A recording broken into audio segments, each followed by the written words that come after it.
अनंत चतुर्दशी पर 4 शुभ योग बन रहे हैं। इन शुभ योगों में व्रत उपवास करने वालों पर भगवान विष्णु की विशेष कृपा होती है।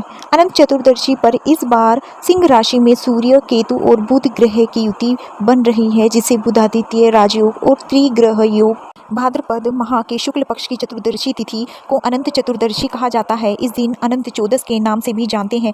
इस लाल अनंत चतुर्दशी 6 सितंबर शनिवार को है। इस दिन गणेश उत्सव का समापन भी होता है। इस दिन गणेश विसर्जन भी किया जाता है। अनंत चतुर्दशी के दिन भगवान विष्णु, माता यमुना और शेषनाग की पूजा की जाती है। इस दिन भगवान विष्णु की पूजा करने के बाद बाह में अनंत सूत्र भी बांधा जाता है। अनंत सूत्र को लेकर मान्यता है कि इसमें भगवान विष्णु का वास होता है। अनंत चतुर्दशी के दिन कुछ उपायों को करना बहुत ही अत्यंत शुभ माना गया है। माना जाता है कि इस दिन कुछ उपाय को करने से भी भगवान विष्णु की कृपा मिलती है और जीवन में सुख समृद्धि आती है।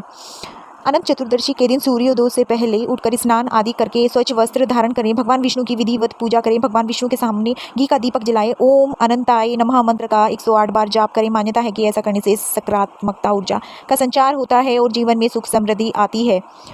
अनंत चतुर्दशी के दिन पीले और केसरिया धागे को हल्दी से रंगकर उसमें 14 गांठें लगाकर एक अनंत सूत्र बनाएं। पूजा के बाद पुरुषों को इसे अपनी दाहिनी और महिलाओं को अपने बाएं हाथ पर बांधना चाहिए। यह धागा भगवान विष्णु के अनंत रूप का प्रतीक है।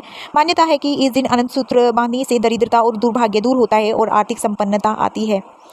तुलसी माँ को भी लक्ष्मी का स्वरूप माना गया है। अनंत चतुर्दशी के दिन तुलसी पर कच्चे दूध में गंगा जल मिलाकर चढ़ाने से अत्यंत शुभ माना गया है। मान्यता है कि ऐसा करने से भगवान विष्णु प्रसन्न होते हैं और कर्ज से छुटकारा मिलता है। अनंत चतुर्दशी का व्रत पति पत्नी को करना चाहिए और भगवान विष्णु को पीले फूल अर्पित करने चाहिए। पूजा के समय ओम विष्णवे अनंत रूपाय नमः मंत्र का जाप करना चाहिए। ऐसा करने से जीवन की सभी परेशानियां दूर हो जाती हैं, खुशियों का आगमन होता है। इस दिन शाम के समय किसी पीपल के पेड़ के नीचे सरसों के तेल का दीपक जलाना चाहिए। भी बांधा जाता है। अनंत सूत्र को लेकर मान्यता है कि इसमें भगवान विष्णु का वास होता है। अनंत चतुर्दशी के दिन कुछ उपायों को करना बहुत ही अत्यंत शुभ माना गया है। माना जाता है कि इस दिन कुछ उपाय को करने से भी भगवान विष्णु की कृपा मिलती है और जीवन में सुख समृद्धि आती है।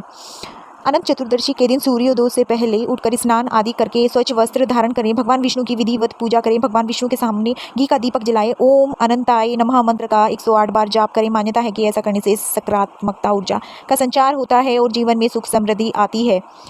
अनंत चतुर्दशी के दिन पीले और केसरिया धागे को हल्दी से रंगकर उसमें 14 गांठें लगाकर एक अनंत सूत्र बनाएं। पूजा के बाद पुरुषों को इसे अपनी दाहिनी और महिलाओं को अपने बाएं हाथ पर बांधना चाहिए। यह धागा भगवान विष्णु के अनंत रूप का प्रतीक है।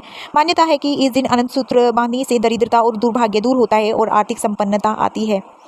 तुलसी माँ को भी लक्ष्मी का स्वरूप माना गया है। अनंत चतुर्दशी के दिन तुलसी पर कच्चे दूध में गंगा जल मिलाकर चढ़ाने से अत्यंत शुभ माना गया है। मान्यता है कि ऐसा करने से भगवान विष्णु प्रसन्न होते हैं और कर्ज से छुटकारा मिलता है। अनंत चतुर्दशी का व्रत पति पत्नी को करना चाहिए और भगवान विष्णु को पीले फूल अर्पित करने चाहिए। पूजा के समय ओम विष्णवे अनंत रूपाय नमः मंत्र का जाप करना चाहिए। ऐसा करने से जीवन की सभी परेशानियां दूर हो जाती हैं, खुशियों का आगमन होता है। इस दिन शाम के समय किसी पीपल के पेड़ के नीचे सरसों के तेल का दीपक जलाना चाहिए और उसकी 7 बार परिक्रमा करें। मान्यता है कि ऐसा करने से नकारात्मक ऊर्जा दूर रहती है और शत्रुओं पर विजय प्राप्त होती है। धन्यवाद।